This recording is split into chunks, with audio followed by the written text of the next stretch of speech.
it's always, oh, we're live. It's always like the same amount of excitement every time I do this. I hope that when I hit episode 100 and any episode I hit, that's always the same level of excitement. So I was like, yeah. All right. So, hey, you guys, what episode is this? This is 47. 47. Okay. I was thinking it was 48, but 47, you guys. Episode 47. 3 episodes away from episode 50. I am so excited. So everybody say hey as you come in. I'm really excited for this episode. I feel I've said that a million times, but I am. This gives me so much joy. So everybody say hey as you come in. Make sure you comment, like, share this if you feel called to. I would love you so much. Hey, Emily. Oh, look. Oh, wow. Not yet. No, I don't want to do that. Oh, look. Hey. We love you, Kim.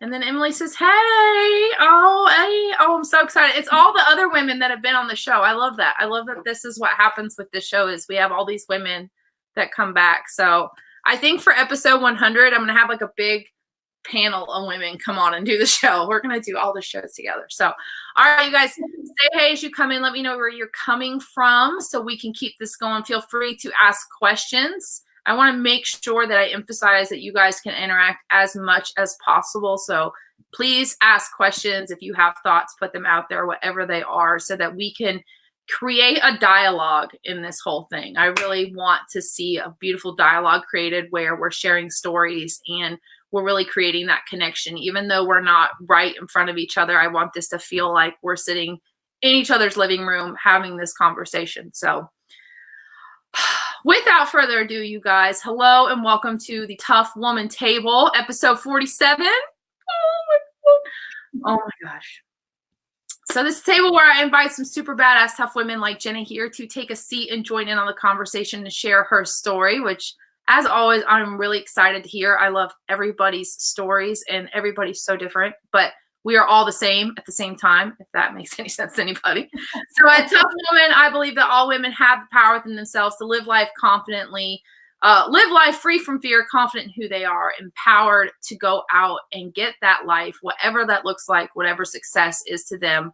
I share this belief by championing tough women who have walked through the fire, felt the fear, faced adversity, and kept pushing through it all. Women who now live the life they want as the woman they were created to be, which this is really going to be a big, like, full circle of that, this show right here. Women who own their story so other women can embrace and own theirs as well, because as we all know, when you give yourself permission to own and share your story, you give somebody else permission in the same breath. So that was wonderful. Oh, look, Emily shared. Yay. And then real quick before we dive in, how did you share those comments on the screen? So you guys, I'm going to do like a little overview of this one of these days, but it's StreamYard, and StreamYard allows you to put comments on there. It's a really, really neat platform. So you guys, I'll have to share something on this someday. But without further ado, let me introduce my wonderful guest, CEO of Soul Meat Strategy, Jenna Madden. I almost said Jenna Faye, but Jenna Madden. I still go by that because that's my middle name, so it's all good. Well, welcome to the show. Please tell everybody a little bit about who you are and what you do, and then we're going to get into the meat and potatoes of this, as I call it. Yes, thank you so much for having me here, Ashley. I'm really excited to be here. I know we've been coordinating this for a while, and for those of you, if you don't know me, my name is Jenna Faye. I run an amazing company alongside my husband, my husband in shine. I was going to say my partner in shine, Spence, called Soul Meat Strategy. And what I do is specialize in partnering with soul-led entrepreneurs to activate their leadership and amplify the profitability of their businesses. Because I truly, truly believe that the more conscious leaders that rise up, including in the amount of profitability they're making in their business, the faster that collective healing and change is going to happen within humanity. Mm-hmm. And I think what's great about this show is I'll have to ask your thoughts on it, because you're like, I feel like you would be the perfect one to talk about this. So at some point, I hope we get it in there, but if we don't, it's cool. Because I'm reading The Infinite Game by Simon Sinek, and I'm like, I feel like you would be the perfect person to talk to about this. So, that's such a good book.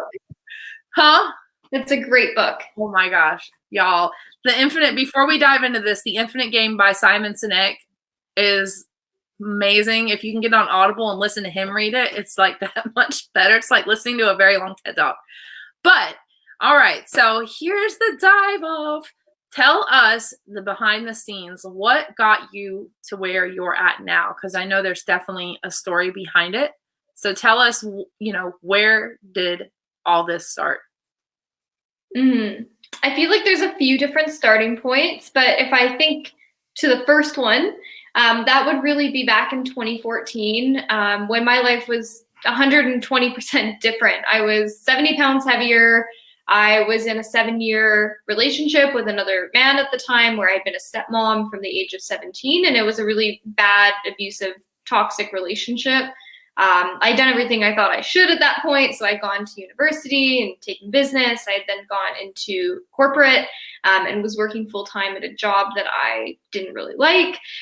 So like life was pretty different at that point. I also behind the scenes was a drug dealer and a total pothead. So selling weed, numbing myself out. I had a massive shopping addiction as well. So I would literally go to work at my corporate job and then on my lunch break, go buy something to make myself feel something in my day. So yeah, life was pretty different at the start of my journey. Oh, okay. Can you still hear me? Yep. Okay. So yeah, it's been an evolution from the start with all of that, and even I know we're going to dig into the story of it, but I've kind of been there. It's so many different points of challenges and resistance on my journey, from being in debt to being in a job I didn't like, a relationship I didn't like. Like really, my entire life was a representation of not wanting to look at my own shit and just be disconnected to myself. Mm-hmm. And I feel like that's something that we all go through. Like any time when we are pushed to come out of our comfort zone, I really think what it means is looking at ourselves and being like, okay, what does this actually work for me anymore? Yeah, totally. And nothing was working for me really at that point. It took me a while for it to come to the surface and for me to acknowledge that I wasn't happy and I wasn't feeling good and I wasn't thriving. But that's really where it all began at that point of my journey. Obviously, there's lots of things in the early stages of like lots of bullying and childhood stuff. But that's kind of where I feel like my story really began in terms of entrepreneurship, leadership, and really like the trajectory of what I've been able to do since then over these last 6 years or so. So what do you feel like, because you talk about going from 70 pounds and being in this abusive relationship, and I feel like there's always this, I want to say it's an epiphany, aha, pivot moment where we're like, okay, this really, like, if something clicks and we're going, this is not it. Like for me, it's like I'm living with my mom, and I talked about this on Tuesday. I'm living with my mom. I'm the single mom of 2 kids. I'm not even making it to paycheck, and I'm going, okay, this is not it. This is not it. So what is that? This is not it moment for you that you're like, okay, this doesn't work anymore?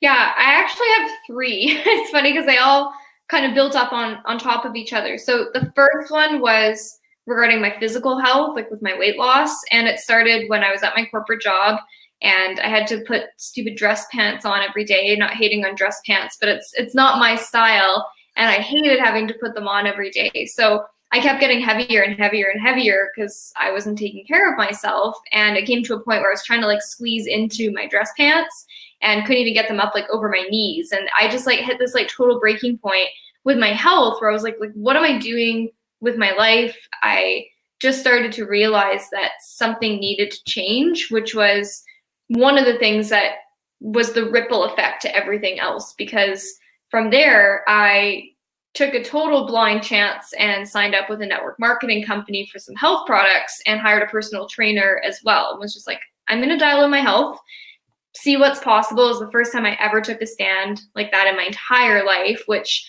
that network marketing company, like working with those products is what essentially put me in the trajectory of coaching and everything else that was to come in the future. But at the time, it was literally just about nourishing my body, taking care of myself, learning about nutrition, learning about fitness, like just going on that journey, which had me start to feel better. So as I started to feel better, I then also became more confident, and I also became more aware of all the other things in my life that were misaligned. Like I started to see things so much clearer, which led to me being totally done with the relationship that I had been in. And I was that girl who said I was leaving for 7 years, that nobody believed me that I was leaving, whether he cheated on me, whether he physically abused me, any of it. I just was like a total punching bag and would never leave the relationship. So as my confidence grew, I eventually hit that breaking point of, and I remember it super clear. My ex had been gone on a drinking binge for a couple weeks. We had just moved into our new house. We were in the process of getting full custody of his son, and I was footing all the legal bills. And I had this awareness when he was gone, and had been gone for weeks at a time. And he came home in the middle of the night and had been extremely just nuts. And I realized I was about to become a single mom because we were going to get custody, but my ex was totally MIA with his son. So that was another epiphany for me, of realizing like I had to exit the relationship. So obviously there was some more drama before that fully cleared itself up, such as a restraining order. But eventually I released that relationship. So by that point, I had worked on my physical health and started dabbling in like personal development and just seeing what was possible, which led to the third epiphany, where when I was working in my corporate job, and I've started losing the weight. I'm still wearing the stupid dress pants, but I started feeling better. I had left my relationship, and the one missing link here that was still happening was that I didn't like my job. And I got into human resources and corporate leadership thinking I was going to change lives and hire people, which, I mean, in reality, I worked at a manufacturing facility, so I'm not sure how many dreams were being made, but that was my vision. And I was working there, but what happened was I actually had to fire a lot of people. That was like the other side of HR that I hadn't really considered when I got into that field, where people started to fear me. Like there was so many layoffs, so many terminations with the economy, that people would see me in the hallway and like quiver because they weren't sure if I was going to be firing them. And I paged an employee to my office on his birthday. This was back in 2016, so 3+ years ago. In my final couple months of working in corporate, I paged this employee to my office to give him a birthday card because the company would give every employee $20 on their birthday. So I paged him to my office, and like I said, it was a manufacturing plant, so I could see all of the workers. There was about 300 of them that I was managing on the floor. And when I paged him, he went and he hugged every single employee. Like it took him seriously 30 minutes to get to my office. And I was like watching him through my blinds, wondering what the hell he was doing. And he finally got to my office, and he literally fell to his knees and was like, "Miss Jenna, I'm ready." And I was like, "Okay." And I gave him his birthday card, and he started sobbing, and he's like, "I'm not fired today.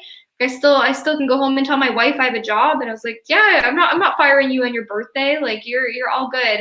But my heart just like totally broke, and I was like, this is so not what I'm meant to be doing for the rest of my life. And it was pretty shortly after that I made the jump full time into my business, which up until then I'd just been kind of just playing, just exploring for like 2.5 years of working at my job, and then just doing some coaching and some network marketing, like a lot of different hats of just figuring out what I really wanted to do full time. So this is not something that a lot of people talk about. And because I've talked about a little bit, but what did the jump look like going from quitting your job to going, okay, I'm going to go into this full time? Because I think this is the part where we send the message out. And I always like to say, you guys, this, I'm not saying anything isn't possible. Everybody's journey is different. But I think the alternating message is quit your job and you're going to be making $10,000 in 30 days. And listen, I'm not against it. Like I said, if you're called, like some people are like, listen, I knew that the only way I was going to grow is if I quit my job. Like they know it's their time. So if you know it's your time, you know it's your time. Like, yeah. So how was that transition from quitting your job, having that corporate structure, and going into your own company? Because that in and of itself is like, I believe, a story for everybody. Everybody's got their own story. How did that look when I finally had to manage myself? Mm-hmm. Yeah, honestly, Ashley, it was really freaking messy. I was even more, I think, disillusioned than most. And I thought, surely I will quit and I will become a millionaire within a week. Like I just thought everything would line up and it was going to be magical, even though I had no idea really what I was doing, what I was going to focus on. I was almost $30,000 in debt.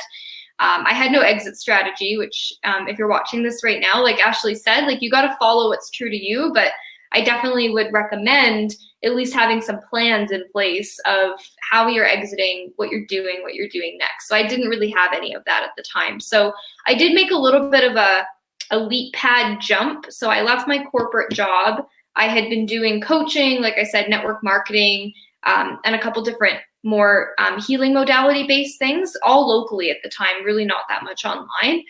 And so I made a little bit of a leap jump into personal training actually when I left. And I spent about 10 months where I built up a full-time personal training business, which to be honest was all connected back to my health coaching. Like I had network marketing with products, I had personal training, and then I had one-on-one health coaching that I was doing. And it was all really about this holistic model of helping women at the time.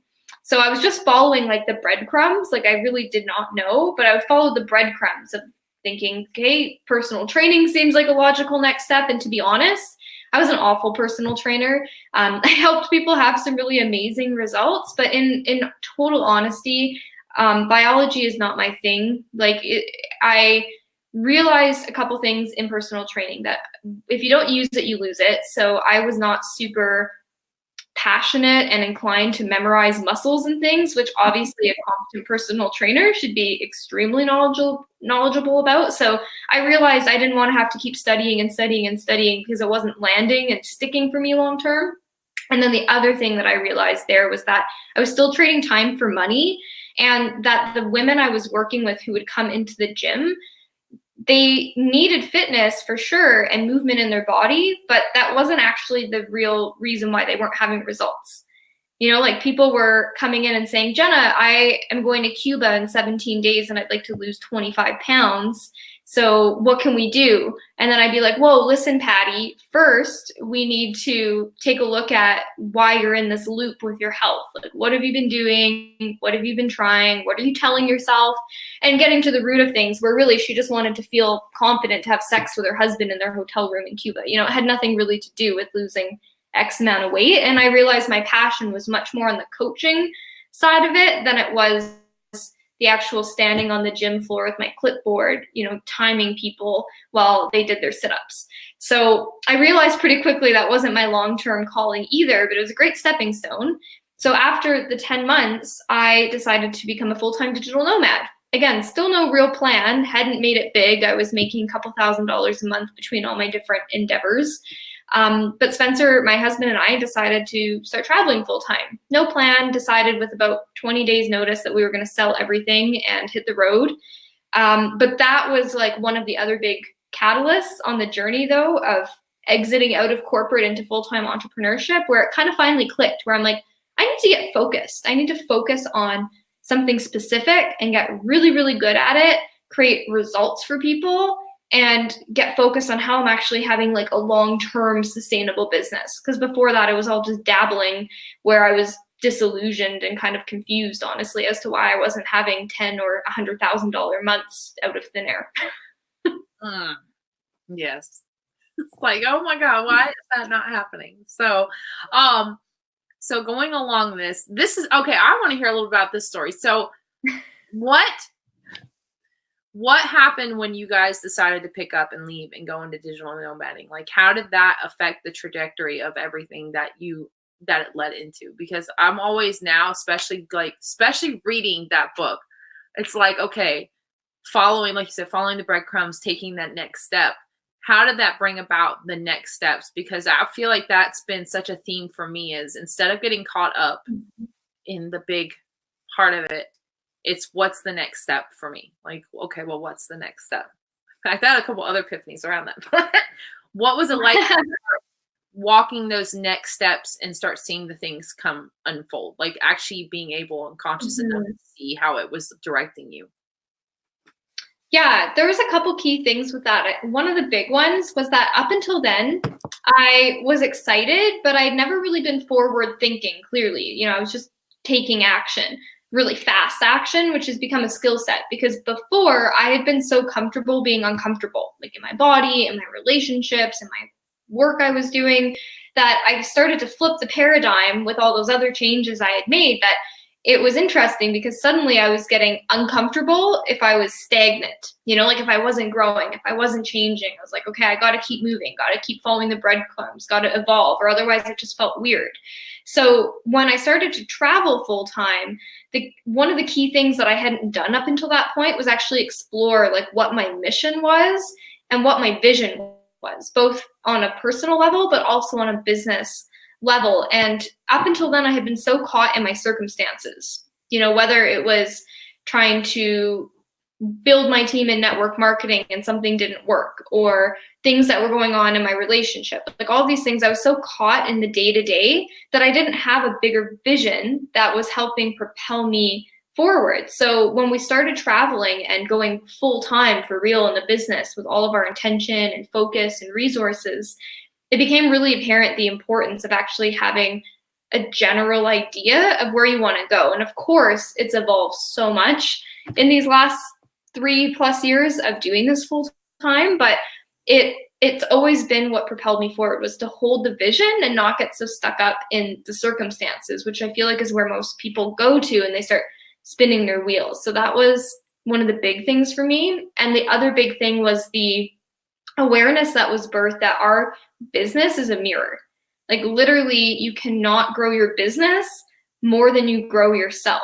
And I hadn't really understood that before. I just thought I could learn all the tactics and the strategies and basically become a digital marketer, when that isn't even my sole mission and what I'm really meant to do. It's a great skill set, but that wasn't really what it was all about. So that was one of the big things for me as well, to feel really congruent about what I was doing, was to realize, hey, like I'm not seeing the financial results I want, because like it was obviously a variety of things, but some of the key ones was like I wasn't even open to receiving that amount of money, or I wasn't feeling worthy and capable of charging what I wanted to charge or serving who I wanted to serve. And so all these things started becoming a pattern where I was like, oh, that's interesting. Like if I just look at what's not working in my business, I can look at what I need to heal more within myself in order to create the result in the business. And that was one of the big things, that being full-time and then you add traveling and being in a conscious relationship with your partner, with the company, all of those things together, it's like it forces you to up level. Now, where was that turning point where you and Spencer like knew that this is what you guys were going to be doing? Because I feel like that, again, that's back to that pivot point. We have these pivot points, and it's like, where was that pivot point? We're like, okay, this is what I know this is what we know what we're going to do with this. Yeah. From the moment Spencer and I met, we knew we were supposed to do something together, which literally from our first date, after I prospected him on Tinder for my network marketing, and we went on a first date. And then he moved in a week later, and I did sign him up for the products, but more importantly, we fell in love really quickly. But from the moment we met, we knew we were supposed to be doing something together. So it was obviously pretty messy in the beginning of just trying stuff. Spencer had some different businesses. I had been building some different things, but we're like, okay, supposed to do something together. Like that's a part of this puzzle. And when we started traveling full time, Spencer was still doing elements of his leadership work and coaching with clients on his own, like more men's work. And then I was kind of focused more on women's work. So what really transpired for the first year or so of our business was me really being the face of the company, and then Spencer being a lot more of like the behind the scenes, at least on social media. So he was doing a lot more of our tech, the emails, the websites, the customer service, like all of these things. And I was the one on the forefront doing a lot more of the sales, doing the client delivery, like the actual coaching with clients. And as we've continued to grow together and grow within our skill sets and our confidence as well, we just kept following the breadcrumbs, honestly, where it was like, okay, well, eventually it became really apparent that Spencer was meant to co-facilitate. It wasn't meant to be like him coaching on his own stuff and then me coaching and him supporting me. It was meant to be together. So when that clicked, everything else with Soulmate Strategy made so much more sense, because we were able to align our values and our vision together. And everything kind of went on the upwards trajectory when that happened, which was, I don't know, maybe about 1.5 years ago now, that we truly started to co-facilitate things together. So when you talk about that beginning part of your journey being messy and going through all that, what were some of the things that you guys had to learn what were some of those things that you had to go through where you were like, okay, this, like, the sucky moments, and this is what I always talk about. I feel like it's so important for people to understand is that we all have these moments where, like, you have to dig deep. You have to dig deep. Like, do you want it this bad? Like, do you understand the purpose of it? So what were some of those moments where you guys were like, okay, we really have to dig deep, and is this what we want to move forward with? Mm-hmm. There's been a lot of sucky moments, to be honest. And to be honest, they never really stop. I just find like the muscle of moving through them is much stronger now. But like some examples, especially from those earlier days, like when we started traveling full time and I was so disillusioned, there was no plan in place of income generation. So there was a point on the journey where even though I'd started to shift online and create clients and start really building the business, I still had like so much imposter syndrome, so much fear, like so much conditioning that this was never going to work. Our families thought we were absolute crackpots, being like, seriously, like, what are you guys doing? Like, you need to go back to corporate and like the white picket fence. So that was really challenging for us, of challenging our beliefs, of having to like stand firm in that. So there was a point where we totally did crumble. And we didn't stop the business, but we panicked, and Spencer almost took a cheese cutting job at the grocery store, and I became a waitress, and that was a couple of years ago. So even though we were making money, I'm like, there's no way like this is ever gonna last and be sustainable, and like, what if we never sign a client again? So we're like fighting, and I'm crying, and I'm like, okay, well, I'm gonna start waitressing. So I would work on the business from 7 a.m. until like 10 a.m., and then I'd waitress from 11 to 2. And I was on the awful split shift. So I'd have like 2 hours break where I'd sit in my car and do messages. And then I'd work from 4 to 9 or 10 at night. And then I would drive home on the icy roads and then keep working with Spence. So it was just this hustle and grind kind of mentality of just trying to figure it out. I remember we were so consumed by like what were other people doing and comparisonitis, and everything just felt like really hard because we hadn't really found our voice yet.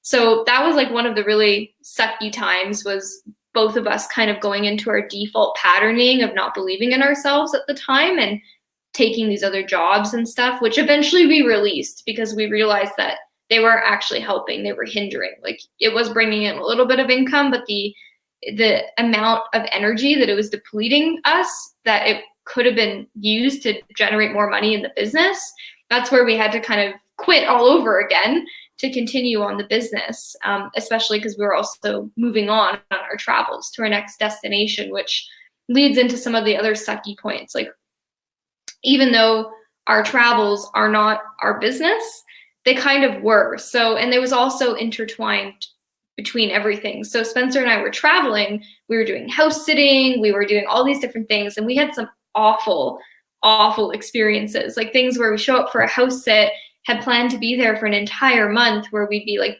doing a launch. I swear for 3 years straight, I was in a launch. And so I was supposed to be there and be in this launch. And like one of them we rolled up to, and it was like really, really squalor, like awful housing conditions. And we didn't really realize until the people left. So then we're there watching their animals and going through the different rooms in the house and stuff, and realized that there was actually like child neglect. So we ended up having to call social services, but then we had nowhere to stay for a month. So it was always in this like we were never thriving. We were like in survival mode for a long time, which would always bring all of our shit up to the surface. And that happened in so many different locations. It happened in Australia when we were traveling. And even when I was there, we did like a $77,000 launch. Programming up here was still telling me like, I'm going to become an Australian hobo. Like, this is never going to work. So my primal response is to flee. Spencer's is to freeze. So we would be traveling and I'm like, fuck it, I'm leaving. I'm going back to Canada. I'm just going to be a waitress, or I'm going to go back to corporate. And he was just like, and he didn't even know what to do. He's like, all right. And I never would do it. But I was in this cycle and this pattern when fear would come up of being like, I'm leaving you and I'm leaving business, like so many times of wanting to burn it all down, which all of that I kept doing and doing and doing. Then I would try to overcompensate by working extra hard in the business. So working 16 plus hours a day because I love what I do, but I also didn't have boundaries. So I would work way too much, which eventually I took out a lot of body debt.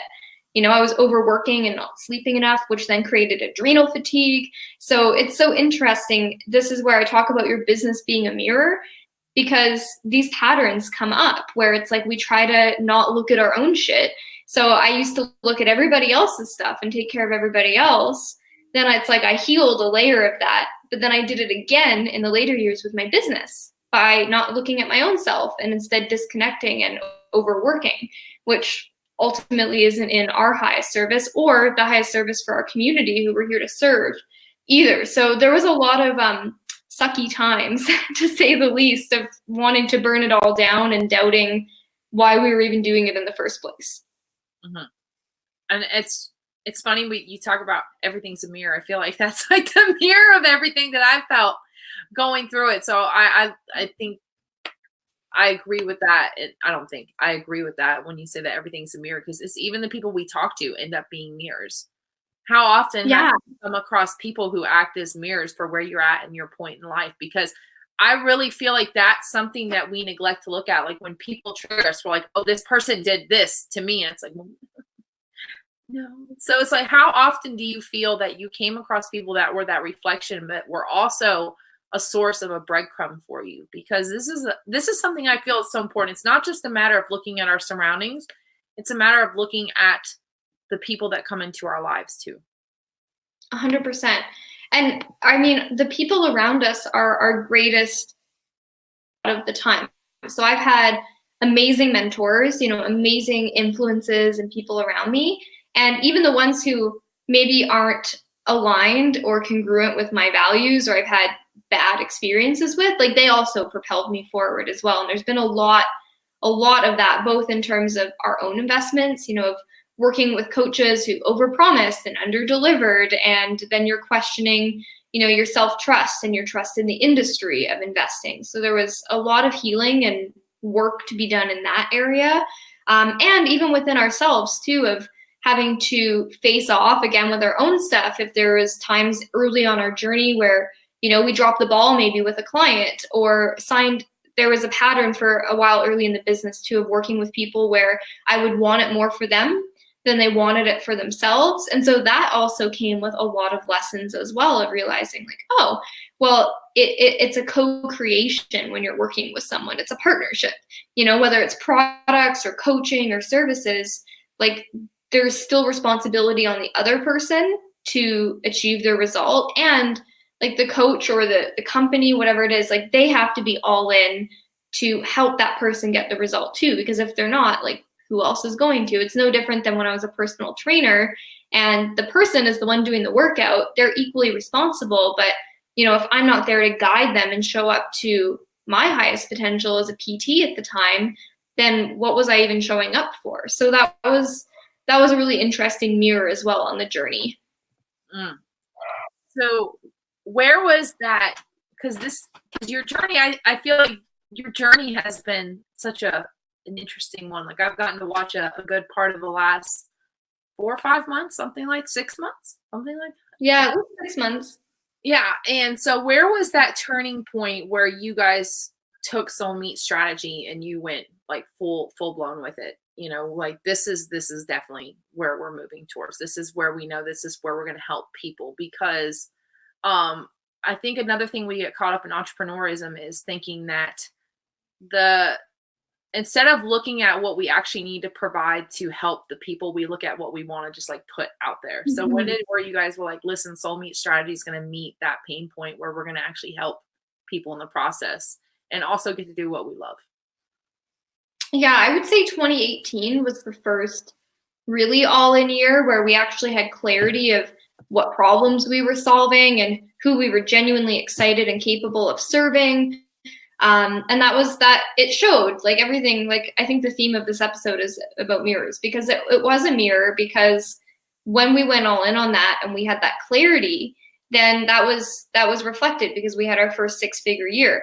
And then 2019, it was like turning the dial way up, and there was still so many lessons. It was actually one of the hardest years of my life, kicked my ass in 2019. And there was also so much growth where we were able to get Soul Meat Strategy to $500,000. And it's been on that trajectory since then. So I feel like the last 2+ years have really been where it's been like all in, it's been clear, our company actually is a company and is partnering with people and creating those results. But I mean, this whole path really started in 2014. So there was 4 years of just messy, confused action where I was following breadcrumbs and trying different things. Like Spence and I have added it up, and collectively we've created over $1 million as entrepreneurs. So like we could be branding ourselves, as having created $1 million, but to me, it's not about that. It's not about branding and positioning of, people saying how much money they make. Most people in the industry, a lot of them aren't even speaking the truth with what they've created. So it doesn't matter about the money. But that's something I've realized too, is on the flip side, a lot of the time we're not even acknowledging all of the work, all of the things, all of the skills and experiences that have been built to get you to where you are today. And like, that's been one of the big things that I've realized in the last couple of years as well, is like, wow, I've actually done a lot, learned a lot, everything from certifications and trainings to investing over $100K in myself. Like there's been so much to be a part of it. And the results really started to finally be reflected over the last couple of years. So this is a question I have to ask, because this was actually an epiphany I had. So I had a win, and we talked about this earlier, where I'm bringing on other clients. So that's a huge win. Yeah. And when it was pointed, when it was pointed out to me, I was like, wow, like, I know that sounds weird, but how often did you come across this point where you had been going so much with the business, you literally were on autopilot? Like, did you ever feel that there was this moment where you stopped and someone said something to you about something that you had done? Like, people were like, oh, look at everything you've done. I'm like, oh yeah, like yeah, it's kind of like used to this being, yeah, it's like people, you ask, who's helping you? So were there ever times where you were just on autopilot and you really had to take that time and go, wait, I am doing a lot? Because I think, I feel like that's something else. I know myself, that's the one thing that's coming up for me now, is realizing that I haven't taken the time to appreciate everything that I have done. Mm-hmm. Yeah, I think I know on my journey, there's been a lot of times where I've slipped into autopilot, and it's so easy as entrepreneurs to really focus on where we want to go and what we're creating, especially as creatives, while kind of totally discounting the journey of what we've actually been accomplishing. And essentially what that is a gap in our presence. And like, so many of us are not present in our journey. And I've been guilty as anyone of that as well, especially with like the work addiction I had created and the overwork, where I was trying to overcompensate in so many different areas, basically just in overdrive in my masculine of trying to get shit done, So I was getting up too early, staying up too late, always trying to get more and more and more and more. And that's something as well that was such a huge lesson for me, especially in 2019, of realizing that you can't keep chasing the carrot. Like, it's so important to hold the vision. And it's also really important to practice daily gratitude and daily wins and daily celebration of realizing like just how far we come, like each and every day. And I wasn't that present to that for a really long time, where I was just in the work, so to speak, and just showing up and telling myself I wasn't hustling. But in reality, there was a lot on the journey where I really was hustling as well, which had me feeling also pretty disconnected from my mission and my vision, because I wasn't thinking about the bigger picture. I was just constantly just like in the weeds of getting things done, like the never ending to-do list, so to speak. Oh man. Like, I felt like I had to ask that question. Like, I know sometimes you ask a question for yourself. Like, I feel like somebody else sometimes you ask for yourself, because you guys, I'm going to share something. This is the first weekend I am physically making myself take off. Like, I'm not taking my computer with me. I'm not taking books. Like, I have to think with, which is 95% of the time. But yeah, because it's that self-realization, that mirror, that nothing I want to flow with, because I'm so disconnected. Like, hearing like not celebrating. And I'm like, oh my God, that's like, so I feel that that's something else that is not talked about enough. We talk about the don't get caught up in your hustle and all that stuff, but it's like, what happens when you get caught up in the autopilot and you don't realize you're like numbed out and just going through the motions, and that isn't in your highest or your ideal clients, like who you're here to serve. Like that's not in their highest service either if you're just checking it off and just going through the motions. And you guys, 1 second, if anybody's noticing this comment, I don't even want to put I this saw that. I just saw that. So give me just a second because I'm going to do something here. Like, wow, we're going to block this person. You guys, it's great. It's okay. I had one episode. It was not Lonnie. I can't remember right now. But it went on YouTube and I had someone comment. It says it looks like a girl cult. I'm like, I was like, what is that? Like the man hates woman's cult? Is that what you're saying this is? Okay. So social media is great. But so I want to ask you back to now. I want a minute because I think this is you and Spencer are like one of the best examples of this, of being an infinite leader. So how do you feel that the concept of infinite leadership and really looking at that long term, like this is the infinite game aspect of it, because this is definitely something they don't talk about. Like just hearing this totally threw me on my head how leadership needs to actually be taught now, because they're like, we're teaching people how to be finite leaders and not be infinite leaders. And there's so much change. Like just listening, I'm like, oh my God, like that's what I want to do. So how do you feel that playing the infinite game has come into play with you and Spencer and Soulmate Strategy? I like this question. This is a fun, unique question. To me, I think what that really means is both for business and leadership, like being in it for the long term, like being sustainable, like being forward thinking and realizing that, again, like it's not really about the destination, it's about the journey, and how you do anything is how you do everything. And so often people aren't seeing that correlation between how they show up is directly connected to the success and the results that they create in their business, which therefore connects into the amount that they're contributing to collective change in the world. So to me, infinite leadership is realizing like we're all here playing in the matrix. We're all in the game of human life right now. And if you ever feel like you've just like checked off the box where you're like, oh good, I've done the healing, I've done the growth, I've done the leadership course, then like you're totally missing the point, in my opinion. Like infinite leadership like doesn't have an end date, nor does like conscious leadership, infinite leadership. Like all of that is like literally, if you even have one follower, it doesn't matter how many followers you could have one, but it's the way you show up and that you embody your beliefs and that you're showing up to your highest potential, and that you know it's about the long term of how you show up throughout your life with your soul mission. Like that to me is definitely infinite leadership. And how do you feel that that has directed how you guys, do you feel that that has been an underlying concept that's directed your business? 100%. Yeah, because that's what keeps you going when shit gets hard, is knowing that, there's been times where I've wanted to burn it all down, and think it feels hard having a business.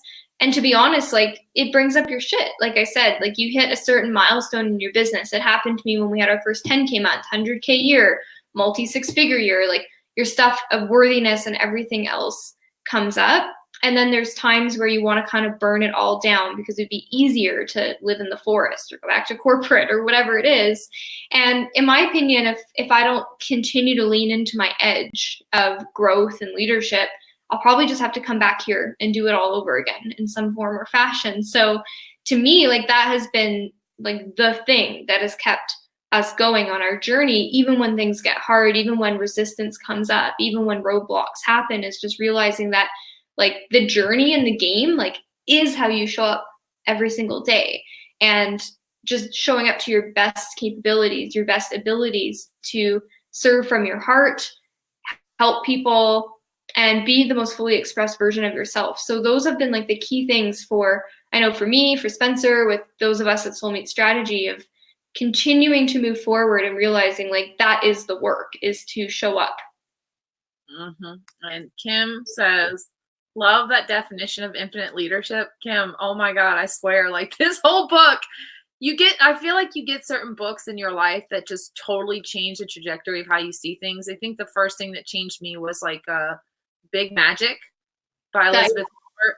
Like forever and always, that book had energy. Like it had its own life force to it. And then Rise, Sister Rise by Rebecca Campbell was massive for my spiritual growth.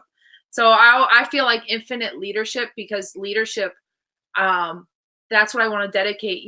That's what I think is a beautiful thing, is to learn how do you become a much better and effective leader for not just yourself, but for the generations that come down the road.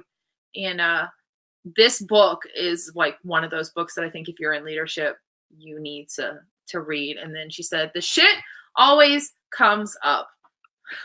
It does. And it doesn't stop, but it just gets easier to move through it. It doesn't mean it's not going to take work, but it takes commitment and the willingness to let it be easy, to let yourself move through when the poop hits the fan, so to speak.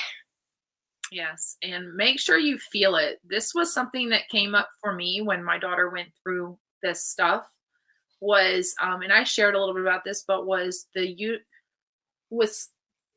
excuse me, guys, smoking weed to cope with my own shit. So when we talk about everybody being a mirror, one of the things that my daughter struggled with was she was utilizing substances to cope.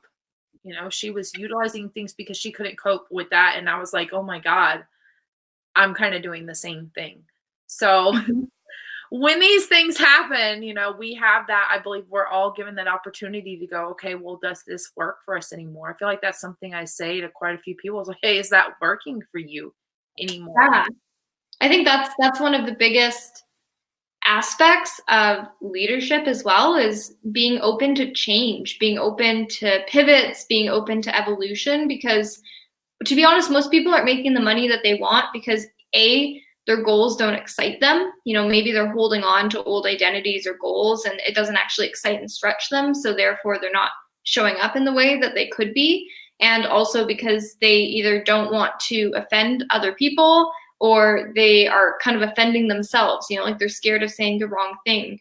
And that to me is leadership, is being able to like be bold, be courageous. One of my mentors, Alex Moscow, always says, results don't take time, results take courage. And I think that is one of the key things with leadership in the space of showing up as entrepreneurs and as empowered women. So looking back on your journey, since we're getting to the end, this is that one. This is actually, I think this is my favorite one, because everybody's tips for what they have. Oh, and Jennifer says, hey. Thank you, Jennifer. What are 3 tips, tidbits, takeaways that you have from this journey? If someone to say, hey, like, can you give me some pieces of advice that helped you move forward? What would be those pieces? So I think one of the number one things would definitely be that whole concept that's kind of been interwoven into this chat about your business being your mirror. And whether you are an entrepreneur and you're established, or you're new, or you're thinking about it, or even if you're not, but you're just in like a leadership type position, is being able to look at that to get some insights into what you need to focus on. Because so often people and women, like, we don't know what the next step is. We don't even know what the breadcrumb is. Like, that clarity piece gets all fuzzied up in our heads. So when you actually look at the circumstances of what's happening, you can then identify, hey, okay, well, I'm not, say, signing the clients that I want to sign. Well, why is that? Like, getting curious about why things are happening. Not so you can obsess about it, but you can go, well, I think, if I look at this, I keep getting the objection of money. And then you can start going deeper and think, well, how do I feel about money? Like, where is there still healing to be done for me? Because, say, like with sales, like, objections that we're getting is usually an unhealed part of ourselves, of the story we're still believing. So that whole thread of the mirror is one of the number one things. If you're hitting resistance, if you are hitting stagnation, if you're not seeing the results you want to see, get really curious and start to look at that. I would say number 2 is how you do anything is how you do everything. So if you catch yourself like dragging your feet and, feeling really burnt out and exhausted, like chances are it's going to show up in other areas of your life as well. Like if you're happy at home, you're going to be happier in your business or at work. If you're feeling more lit up about your work, same thing, you're going to show up better in your relationship. So just establishing and getting curious again, like how you do anything is how you do everything. And I think number 3, oh, my hand is not in front of the camera there, would be to hold the vision, not the circumstance, because that is going to be like your northern light, your compass to keep you moving forward on your journey when shit gets hard, is to reconnect yourself to your mission, your vision, your why of like why you started this whole endeavor and the path you're walking in the first place, so that when these things come up, you can move through them with as much ease as possible and not get caught up in all of the circumstances of honestly shit that isn't going to matter even most of the time a day from now. So just keeping yourself focused in on the bigger vision of where you want to go. Mm. Oh, I love it. And Jen says, she said, I went through that and changed my entire business strategy and shifted into a totally different avenue. That was scary shit, but now so on. I'm glad you said that, because I actually want to say something about it. So this is something else that I see people getting caught up in, and thinking that it has to look a certain way and that we surely cannot shift, and then getting stuck in the fact that we probably should be pivoting into something else, but because we're holding on to that ideal of what it should have looked like, we get stuck in that now. And I know we're getting a little bit, but was that something that ever came up for you guys? Like that resistance to actually pivoting in what you should have been doing? Yeah. And honestly, like our entire business journey has been evolution after evolution after evolution. Like if I look at like Spencer is one and then me is another, it's like Spencer started off with his company Mountain Obsession, which was a podcast and an outdoor clothing company. Which he didn't really have like the profitability piece. He had the vision, but he didn't have the structure. And then he started another company called Eco Not Ego, which was it also missed the strategy piece. It was also very much leading with the vision, where he was doing like boutique honey production. And he had all these different things happening. And then with me, I had, started with network marketing, and then it evolved to like personal training, and then it evolved into spiritual and life coaching for women, which then led into the fact that I had this business and leadership background, then this coaching background, and my passion of what was exciting me as it evolved was more in the business, because women would have results with me of like discovering their passion and their purpose and all this stuff. And they're like, well, how did you start traveling and making money? And how are you doing this full time? So then I focus on the business, and then Spencer's leaning in with his own evolution of kind of hiding behind the scenes and then stepping full forth with me. And even since we really merged Soul Meet Strategy together, there's been a series of evolutions of like the caliber of client that we're willing to work with like what our processes are, with, even within the business model of going from lots of online offers into more of an events-based model. So yeah, it's definitely been for me like a huge evolution of just following what excites me and being open to, I wouldn't even say we've ever like really pivoted, but just like lots of evolutions from what we focus on to add in more things of what excite us and release the things that don't really feel congruent anymore. So that's been definitely a huge part of the journey for sure. Oh, good. Yes. I'm glad you talked on that, because that's really important. You guys don't ever think that if you don't feel aligned to it and it doesn't feel like it's working, that you have to stay in it. Like that is 100%. Do not stop yourself. So this is the part of the show where we talk about what it is that you guys are doing now and how are you serving. But I want to ask one more question, because like literally this book has me so on fire. So I'm glad that that you can discuss it. There are some people, you can have some conversations with. So this was the other thing he talked about. I love this. And it talks about it's not the why. He said the why is important. You have to have your why. He said, but you also have to have your just cause. Like, what's that just cause that you're going for? What's that long-term vision the way you see the world? So how do you see soul meat strategy showing up in the world? What's the just cause with soul meat strategy? Mm-hmm. There's a few main things with it. The big high level that I said at the beginning is, I know that by us serving on our soul mission of helping conscious leaders rise up in their leadership and business profitability, the ROI, not only like ROI of working with us, but what I call like the ripple of impact, is creating like huge waves within humanity. So that's kind of the higher level. And then the specifics around that of what our just cause is, like as an example for 2020, the focus is to partner with at least 50 other soul-led entrepreneurs and help get them to 100 to 500K a year in their business, where they can pay themselves full time. They can start to really make a huge impact with what they're doing.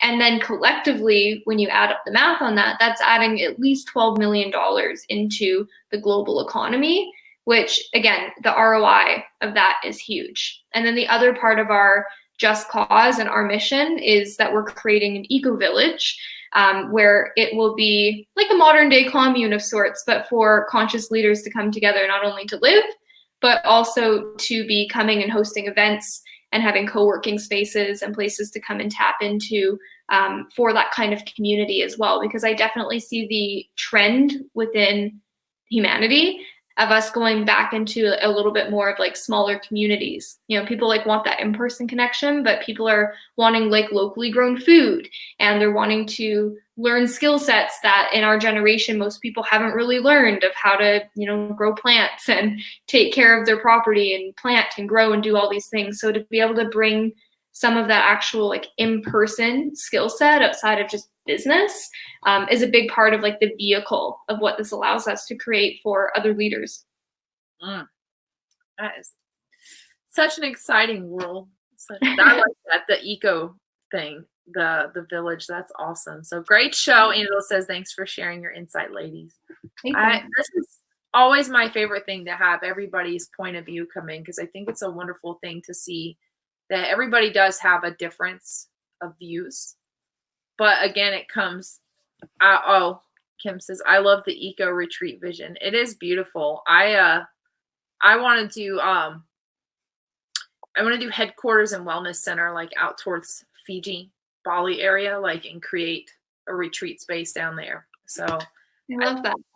I think we need more people who just want to make the world a better place. Like, I think we have to, I hope we get behind the just cause of actually bringing the world back into balance. Like, I hope that's a just cause we keep pushing. So what are you and Spence doing now, and what is Soul Meat Strategy doing at this moment?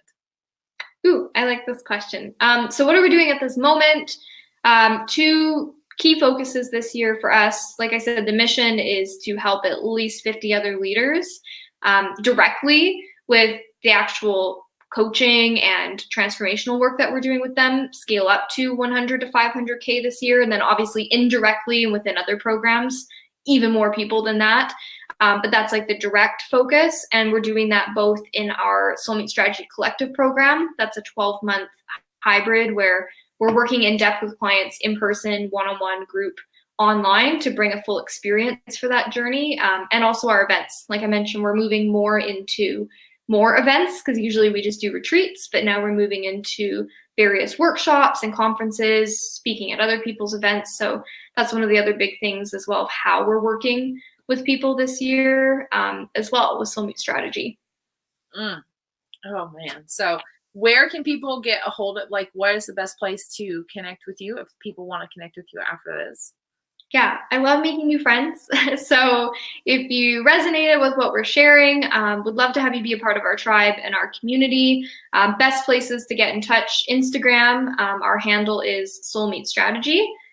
You should be able to, if you're watching this on Facebook or YouTube, be able to probably click through and just add me straight up on Facebook, which if you do, just make sure you send me a message on any of these platforms so then I can add and follow you back, because that's important as well. And we do most of our free content and trainings in our Facebook group, which is called Scale Your Soul Mission. So you can search that up and apply if you want to be in that space. And that's where we do more of our strategy kind of trainings and a lot of leadership development among different soul-led leaders.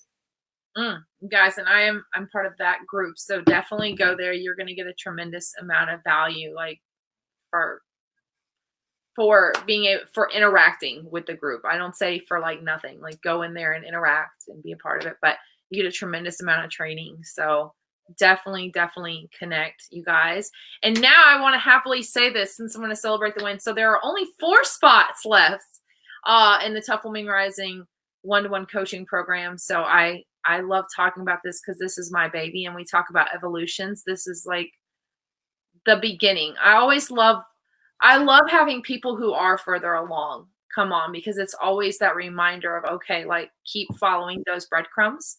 So you guys, this is, I love being able to talk about the evolutions, but the TUF Woman Rising is a 4-month one-to-one coaching container, and it is for women who are really like visionary, purpose-led, which like I say, I think all of you are. I think we all have a vision. I just think we kind of get caught up in what everybody else tells us that vision should look like, instead of asking ourselves, hey, what's my vision? So this is really for those visionary, purpose-led women that are ready to put the gas pedal down. Like this is the client that's getting ready to come on. She's a little skittish of putting the gas pedal down, but she's ready to go, you know? So this is for those women who are ready to go, who know there is more to life. They're just kind of stuck in what that looks like. So for any woman who's ready to put the gas pedal down and just make some shit happen this year, please reach out to me. Click the link in the bio to this, and let's have a momentum mastermind. Oh my God. And make some wonderful stuff happen in 2020. So you guys, follow Jenna, reach out. As always, we are on every Tuesday and Thursday, and episode 50, you guys, I hope everybody's there for that. I don't know what I'm going to do, but I feel like I'm going to get some like confetti pop guns or something, because it's going to be episode 50, and that's got to be like a big deal. I might have a but thank you so much for coming on, Jenna. I'm really glad that we got to have this show. Thank you so much for having me. It's been awesome. And thank you so much for everyone who joined us live. If you're here catching the replay as well, thank you for taking the time. And I hope you got some massive value from joining in for this conversation. Agreed. So yes, thank you guys. As always, I will see you guys next Tuesday. All right, 7:30 p.m. Eastern Standard Time for a really another amazing episode. Thank you guys so much for keeping up with all the episodes and just being a part of it. All right. Bye, you guys. Have an awesome evening. Bye.